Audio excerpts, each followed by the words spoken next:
start, just introduce yourself as president. Yeah, my name's Bernard Morley. I'm joint manager at Radcliffe Football Club. And if you tell us, Ben, just what has it brought you to the Island at the minute? So there's an opportunity that the Island Manager Football Club have approached Radcliffe in terms of what it looks like in pre-season, maybe like some sort of football festival, and they want us to take part in that. So with that, we've been invited to come over, have a look around the island, have a look at the facilities. Does it fit for us? Is it what we want to do as a football club? And from what we've seen so far, it's everything for me on a personal level, and being alongside the chairman and the logistics manager is something that we're really looking forward to. And what is it about the first impressions you've got of the island that sort of means that it could be a beneficial place for yourselves? Well, first and foremost, when we said we was getting a plane there, I'm not a big fan of them little planes. But as we was up, we was like down within 20 minutes. So I thought, yeah, it's not as bad. For me, it's a little bit surreal, because for something that's so close, i.e. on a plane, it's miles away in terms of getting here on a car and a ferry.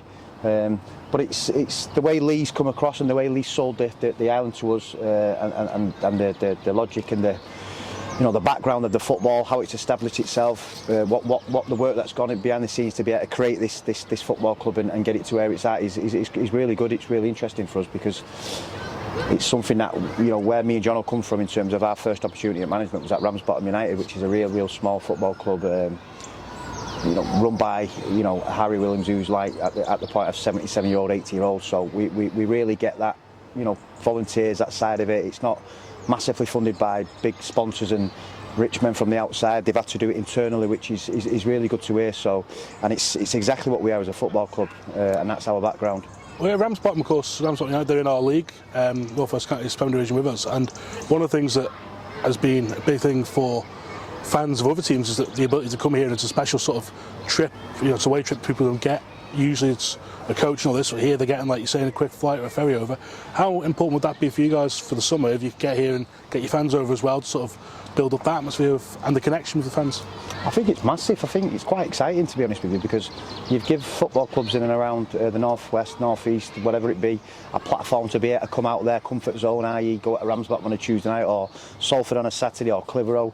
It's quite special going to Isle of Man, because, like you say, you give the fans and the manager's family, coaches, a platform to be able to come and have a short break for not massive amounts of money.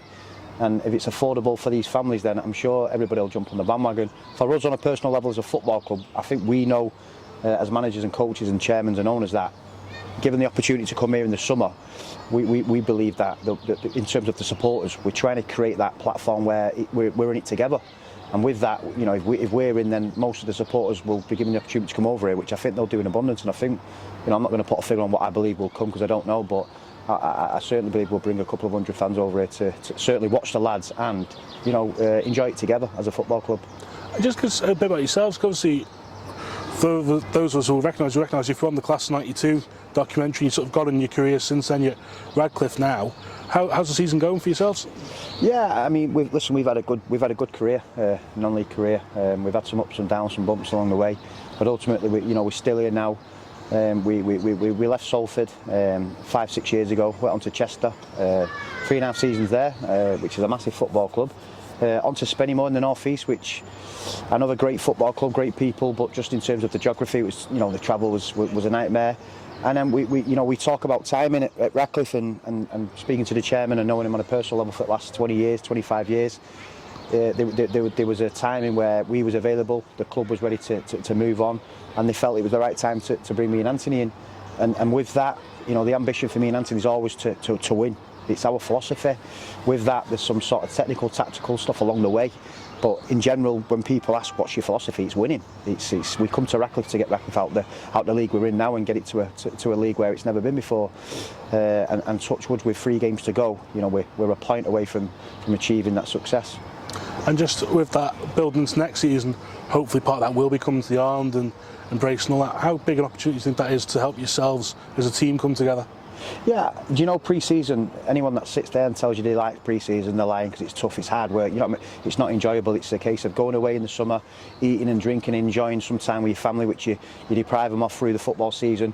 And then ultimately on the first of, well, for us, the last week in June, it's really hard work. And for the first 3 or 4 weeks, there's a lot of high intensity running and sweats and falling outs because people moaning, but then all of a sudden you've got this little slot and an opportunity that fits into to what we would call our 8-week programme, 6-7 week programme, whatever you want to call it. And I'm not going to say we're going to come here and have a jolly days out, because that's not what we're going to do. We're going to want to come here, we're going to take part in two physical games, which we'll want to win both games, as well as enjoy it and bring everybody together, i.e. make new friends. You know, we've met Lee over the last day or so. He's come across really well. We're hoping as a football club and families and friends that there's a lot more of people like Lee out here to meet and enjoy it. Just finally, you've had a bit of a look around the yard and like that. Just what about the facilities that you've seen here at the Bowl? Because this is something that a lot of teams in our league are sort of, with the weather that we've had this year, would love to have. How do you find it? Yeah, I think it's like you say. You look behind us now. You can accommodate soccer camps.